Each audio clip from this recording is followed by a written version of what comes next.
चलिए आज के हम वीडियो में पढ़ने वाले हैं दिए गए किसी दिए गए क्रिस्टल में कुल परमाणुओं की संख्या ज्ञात करना। तो हमने यहाँ पर लिख लिए हैं यदि जालक का प्रकार, उसके बाद कोर की लंबाई, उसके बाद घनत्व, कुल द्रव्यमान, और कुल परमाणुओं की संख्या पूछेगा। ये सब दिया रहेगा, हमने सही निशान लगाए हैं, ये सब दिया रहेगा और कुल परमाणुओं की संख्या पूछेगा। तो नंबर ऑफ एटम बराबर लिखेंगे नंबर ऑफ यूनिट सेल गुना जेड, या इसके अलावा लिख सकते हैं पूरे क्रिस्टल का आयतन बट्टे एक यूनिट सेल का आयतन। तो या इसको इस टाइप से भी लिख सकते हैं हमने, तो द्रव्यमान बट्टा घनत्व। द्रव्यमान को हमने ऊपर रखे हैं, द्रव्यमान बट्टे घनत्व बट्टा AQ गुना जेड। तो ऐसे भी इसको लिख सकते हैं, इस सूत्र से भी हम निकाल सकते हैं कुल परमाणुओं की संख्या। ये इसका संबंध है। चलिए कुछ एग्जांपल हमने यहाँ पर लिए हैं। एक तत्व BCC जालक के रूप में क्रिस्टलीकृत है, जिसके कोर की लंबाई 288 pm है। तत्व का घनत्व 2.7 ग्राम पर घन सेंटीमीटर है। तो 208 ग्राम तत्व में कितने परमाणु होंगे? तो यहाँ पर जेड का मान दे दिया है। जेड का मान यहाँ पर 2 दिया है। जेड क्या होता है? तो ये जो है परमाणुओं की संख्या। तो यहाँ BCC है, इसलिए जेड बराबर हमने 2 लिखे हैं। और ये जो है कोर की लंबाई है, और ये 288 pm है।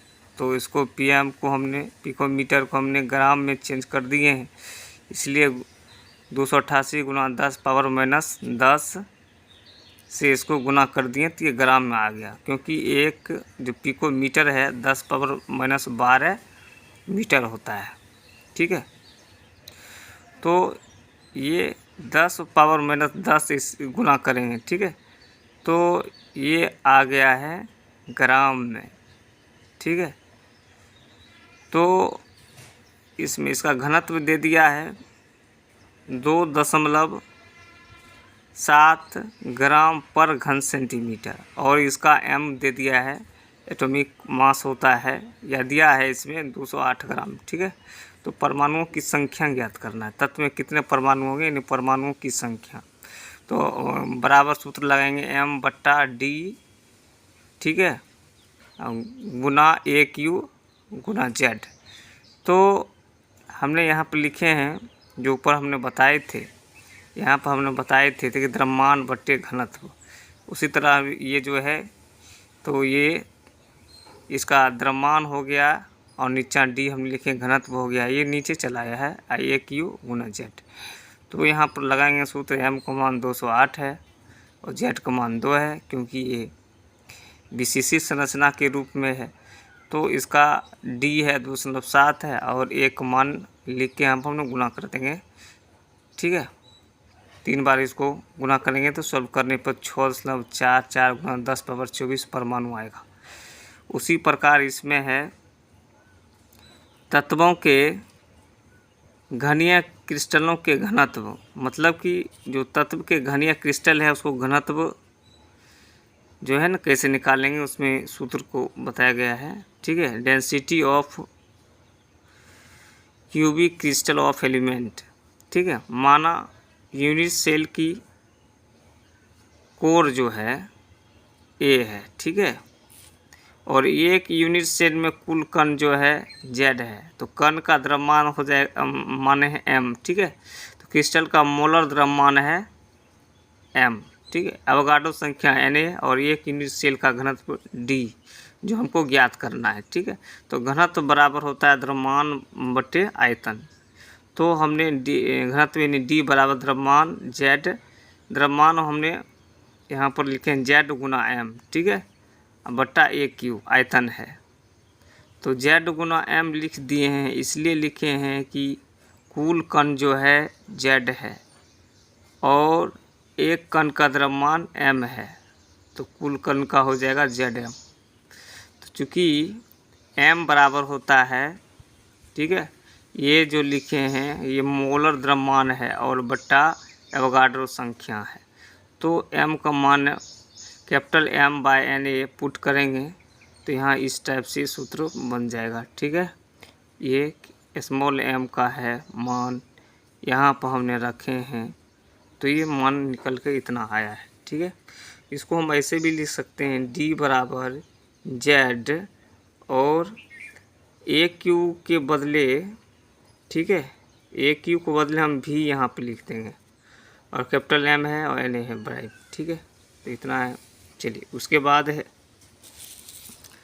अगला क्वेश्चन है इसमें कि सोडियम धातु, जो सोडियम धातु घनाकार जालक के रूप में क्रिस्टलीकृत होता है, ठीक है, तथा एक सेल का कोर 430 pm है और एकक सेल में परमाणु की संख्या की गणना कीजिए, ठीक है। तो इसमें कुछ दे दिया है, इसमें दिया है, चलिए Na का घनत्व दे दिया है, ठीक है, Na का घनत्व दे दिया, ठीक है, और इसका परमाणु भार और एवोगाड्रो संख्या सब दे दिया है। तो जो A बराबर दिया है मतलब कोर की लंबाई 430 और इसको ग्राम में बदलने के लिए हम 10⁻⁻10 से गुना कर देंगे तो ये मीटर है ना, सेंटीमीटर में आ जाएगा, ठीक है। तो ये सेंटीमीटर में आ जाएगा, ठीक है। तो ये सेंटीमीटर हो गया है और ये Z बराबर, Z हमको निकालना है तो D बराबर हमने लिखेंगे 0.9623 ग्राम पर घन सेंटीमीटर, ठीक है। और M का मान जो है सोडियम है तो इसलिए हम Na जो है एवोगाड्रो संख्या है और ये घनत्व बराबर सूत्र लिखेंगे D बराबर ZmAQ Na से, ठीक है। तो इसमें हम Z को इस साइड ले लिए हैं, ठीक है, और बाद बाकी किधर किए हैं तो इस टाइप से सूत्र आ गया। इसको मान पुट करेंगे तो ये इतना आ जाएगा, ठीक है, परमाणु संख्या 2 हो गया।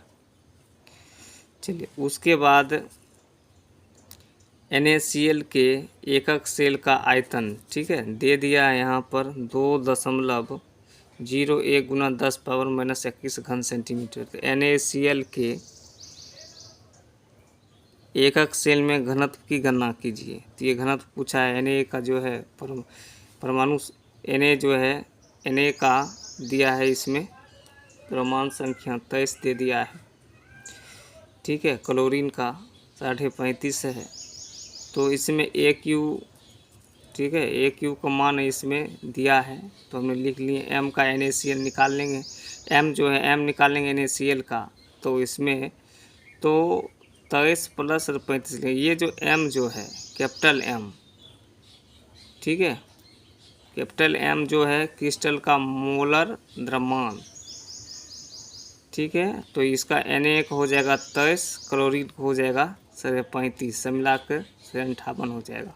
और D हमको ज्ञात करना है, क्योंकि परमाणु संख्या निकालना है कण की संख्या, तो ये FCC NaCl FCC में होते इसलिए इसमें Z बराबर 4 लिखेंगे और एवोगाड्रो संख्या पता ही है। D बराबर लिखेंगे ZM/AQ × Na, ठीक है। मान पुट करेंगे तो ये आएगा 0.193 ग्राम पर घन सेंटीमीटर, ठीक है। तो थैंक यू फॉर वॉचिंग।